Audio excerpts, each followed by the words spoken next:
আসসালামু আলাইকুম। Hello everyone, কেমন আছেন সবাই? আশা করছি সবাই সুস্থ আছেন এবং ভালো আছেন ইনশাল্লাহ। চলে এসেছি নতুন একটি রেসিপি নিয়ে। মূলত ওই দিন যে পিৎজা বানিয়েছিলাম সেটাই আজকে শেয়ার করব। তো চলেন শুরু করা যাক আজকের ভিডিও। প্রথমে আমি পিৎজা বানানোর জন্য চিকেন পিসগুলোকে একটু ফ্রাই করে নিব।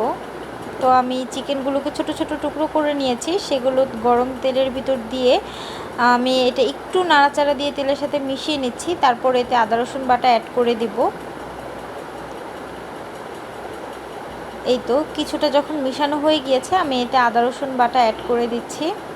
তারপর কিছুটা লবণ দিয়েছি। এগুলো একটু নেড়েচেড়ে মিশিয়ে তারপর একটু চিলি ফ্লেক্স দিয়ে দিলাম।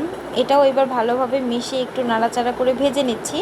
তো চিকেন পিসগুলো আমি একটু বেশি ওভারকুক করে ফেলেছি, কিন্তু ব্যাপার না, সমস্যা নেই। সবগুলো চিকেন পিস আমি উঠিয়ে নিলাম। তারপর আমি পিৎজাতে যে ভেজিটেবলগুলো ইউজ করব সেগুলো একটু সটে করে নিচ্ছি হালকা একটু লবণ দিয়ে। খুবই সামান্য পরিমাণ তেলে আমি হালকা প্রায় 2 থেকে 3 মিনিটের মতো ভাজবো, বেশি ভাজবো না। এভাবে ভেজিটেবলগুলো হালকা একটু সটে করে নিলে খেতে বেশ ভালো লাগে। যেহেতু চুলায় রান্না করব, ওভেনে বেক করতেছি না, তাই ভেজিটেবলগুলো হালকা একটু সটে করে নিচ্ছি।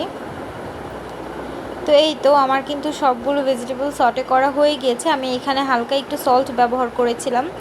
তো সবশেষে হচ্ছে আমি সসেস নিয়ে নিয়েছি। সসেসগুলো এবার ভেজে নেব। সসেসগুলো ভাজতে ভাজতে দেখা যাবে যে একটু ফুলে গিয়েছে। আমি একটু লালচে করেই ভেজে নেব। সসেস তো আমার অনেক বেশি পছন্দ, তাই পরিমাণে একটু বেশিই নিয়েছি। তো এদিকে হচ্ছে সবগুলো সসেস পিস আমি ভালোভাবে ভেজে নিয়েছি। এখন এগুলো তুলে রাখবো। এই সব কিছু করার আগে আমি কিন্তু পিৎজা ডোটা বানিয়ে রেখেছিলাম, বানিয়ে রেস্টে রেখে দিয়েছি। তো সেই রেসিপিটা আমি শেয়ার করতে পারিনি, কারণ ওই দিন তো আমি অনেক কিছু রান্না করেছিলাম। পুরোপুরি সব ভিডিও করতে আমার অনেক বেশি সময় লেগে যেত। তো পিৎজা ডোটা কিন্তু একদমই পারফেক্ট আর সফট হয়েছে। এবার আমি ডোটাকে ভালো মতো প্রায় 2 থেকে 3 মিনিটের মতো মথে নিয়েছি। তারপর এটা একটু সাইডে রেখে আমি যেই পাত্রটার ভিতর পিৎজাটা বানাবো সেটার ভিতর একটু ময়দা ছড়িয়ে দিয়ে এরপর আমি এটাকে রুটির মতো ছড়িয়ে নেওয়ার চেষ্টা করলাম। তো আমি দেখলাম যে এটা একটু শক্ত, তো এইভাবে হাত দিয়ে ছড়ালে বেশি ছড়াবে না। তো আমি ভাবলাম যে এটা একটু বেলে নেওয়া যাক। তো বেলে নেওয়াতে খুব সুন্দরভাবে ছড়িয়ে গিয়েছে। তো আমি সাইড দিয়ে একটু উঁচু উঁচু করে রাখার চেষ্টা করছি, আর হচ্ছে এভাবে করে রুটিটাকে ছড়িয়ে নিলাম। এরপর হচ্ছে কাঁটা চামচ দিয়ে একটু কেটে কেটে দিচ্ছিলাম, এতে করে পিৎজাটা মাঝখানে ফুলে ফুলে উঠবে না। তো সুন্দরভাবে আমি কেটে দিলাম। এরপর হচ্ছে আমি বাসায় একটা পিৎজা সস বানিয়েছি, সেটার রেসিপিটা আমি শেয়ার করার চেষ্টা করব।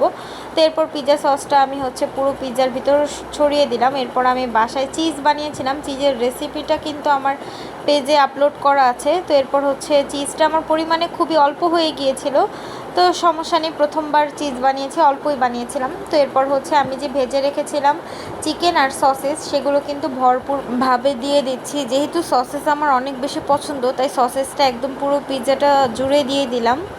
তো ইনগ্রিডিয়েন্টস অনেক বেশি দিয়েছি যাতে প্রত্যেকটা বাইটে বাইটে খেতে ভালো লাগে। তো এরপর হচ্ছে আমি যে সবজিগুলো সটেড করে রেখেছিলাম সেই সবজিগুলো দিয়ে দিচ্ছি। তো প্রথমে আমি ক্যাপসিকাম দিলাম, এরপর হচ্ছে আমি পেঁয়াজ দিয়ে দিচ্ছি, তারপর হচ্ছে আমি টমেটো দিয়েছি। সবশেষে আমি যে মেয়োনিজ বানিয়েছিলাম সেই মেয়োনিজটা একটু ছড়িয়ে দিচ্ছি। এরপর হচ্ছে আমি এখানে কিছুটা টমেটো কেচাপ ব্যবহার করব। এই তো আমি আর কিছু দিলাম না। আমি এখানে অরিগেনো দিতে ভুলে গিয়েছিলাম, ব্যাপার না, পরের বার ইনশাল্লাহ দিব। খুব তাড়াহুড়োয় ছিলাম। পিৎজাটা চুলায় বসিয়ে দিলাম, আর ঢাকনায় যে ফুকাটা আছে সেটার ভিতরে একটা লবঙ্গ দিয়ে দিলাম যাতে হাওয়াটা না বের হয়। আর খুবই লো আছে, দেখতে পাচ্ছেন, একদমই ঢিমু ঢিমু আছে।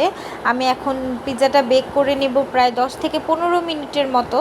তো এদিকে হচ্ছে পিৎজাটা সুন্দরভাবে বেক হয়ে যাচ্ছে। তো যখন 10 থেকে 15 মিনিট হয়ে গেল, তো এখন আমি দেখছি যে পিৎজাটা কেমন হয়েছে।